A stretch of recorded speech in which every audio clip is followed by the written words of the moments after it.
அறுநூறு gram sir சித்தாமப்பட்டா Thevendram இது வரைக்கும் கருதுகள் இருக்காங்க. இது வந்து 234 காடு 34 காடு சார். இது இந்த காடு தான் ரிசர்வ் ஃபாரஸ்ட் 200 மீட்டர் தான் இருக்கு. பக்கத்தில் விவசாய நிலம். அதனால இது உள்ளே இதுவும் ஒரு விவசாய நிலம் தான். இதை வாங்கியிருக்காங்க. ஏற்கனவே தேக்கெல்லாம் போட்டிருந்தாங்க. விவசாயம் பண்ணி இந்த இடம் தான். அது கிணறு இருக்குது சார். அங்கே கிணறு இருக்கு. இந்த பஸ் ஸ்டாண்டு பக்கத்து வீடு வந்து 200 மீட்டருக்குள்ளே தான் இருக்குது. ஃபுல்லாக விவசாய நிலம் தான். இதுக்கு நாலா பக்கமும் ஒரு காடு தான். 234 காடு தான். அது இருந்தும் பப்ளிக் ஏரிங் வச்சுக்கிறாங்க. அது எப்படி நடத்துவாங்கன்னு தெரியல. மக்களுக்கு ரொம்ப பாதிப்பு. ஆடு மாடுலாம் மேய்த்து நீங்களே பார்த்தீங்க. ஆப்ஷன் ஆடு மாடு அதெல்லாம் நாங்கள் ஏதோ போயிட்டோம். இது ஊர் வரைக்கும் வந்து பண்ணுறதுக்கு ரொம்ப கஷ்டமா இருக்கு. யாருது சார் இது? இது வந்து அறுபடை பேர் வந்து திருவேணின்னு சொல்லி அவங்க பேர்ல வருது சார்.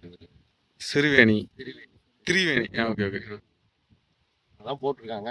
இது வந்து அரசாங்கம் நீங்க வந்து முதலமைச்சர் இந்த வன இது ஒரு கோரிக்கை மினிஸ்டர் இருக்காரு இல்லையா, தெரியப்படுத்தி இது மட்டும் ஸ்டாப் பண்ணா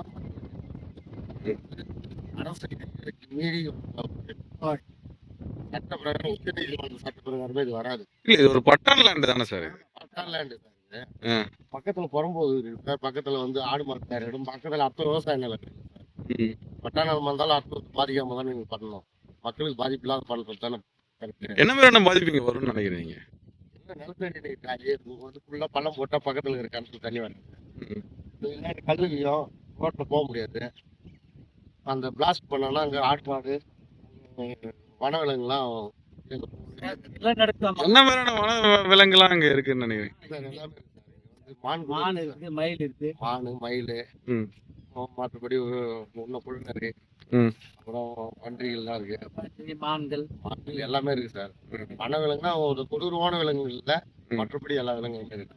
எல்லாமே இருக்கு. சரி சார், இது வந்து நீங்க கருத்து கணிப்பு நடத்துனாங்க இல்லையா? அங்க வந்து எல்லாரும் வந்து தனக்கு வந்து வேலை இந்த குவாரி வந்தா எங்களுக்கு வேலை வரும் அப்படின்லாம் வேற சொல்லியிருக்காங்க இல்லையா? வந்து எங்க ஊர்லயே வைக்கல சார். அது எங்க ஊர் ஆளுங்களே கிடையாது.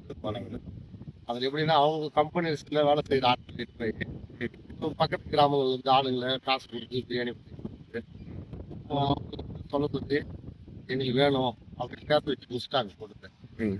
இப்ப பாத்தீங்கன்னா எங்க கிராம மக்கள் தெரியாது. புரியுதுங்களா? தெரியாம நடத்தி அவங்களுக்குள்ளே பேசி ஒரு முடிவு எடுக்கிறாங்க. அது தெரியும். அதாவது ஒரு கிராமத்துல இப்போ இந்த கிராமம் இங்க பாதிப்பு சத்திரம் வந்து எங்க இருக்கு, திருமக்கூடல இருக்கு.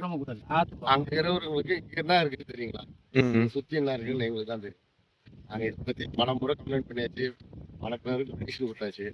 அதே மீறி வருது. புதுசா வந்து மினிஸ்டர் இதை தலையிட்டு வரக்கூடாது.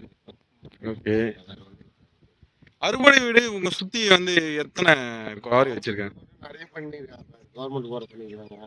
இது வரைக்குமே இந்த ஏரியாவில் வந்து ஒரு 10 கோரிக்கை. இது வந்து ஊர் வாரம் சார். இது மட்டும் கொஞ்சம் மக்களுக்காக அரசாங்கம் செய்யறது யாரு செஞ்சாலும் சரி, மக்களுக்காக செய்யணும்னா இது செய்யலாம். சரி, ஓகே.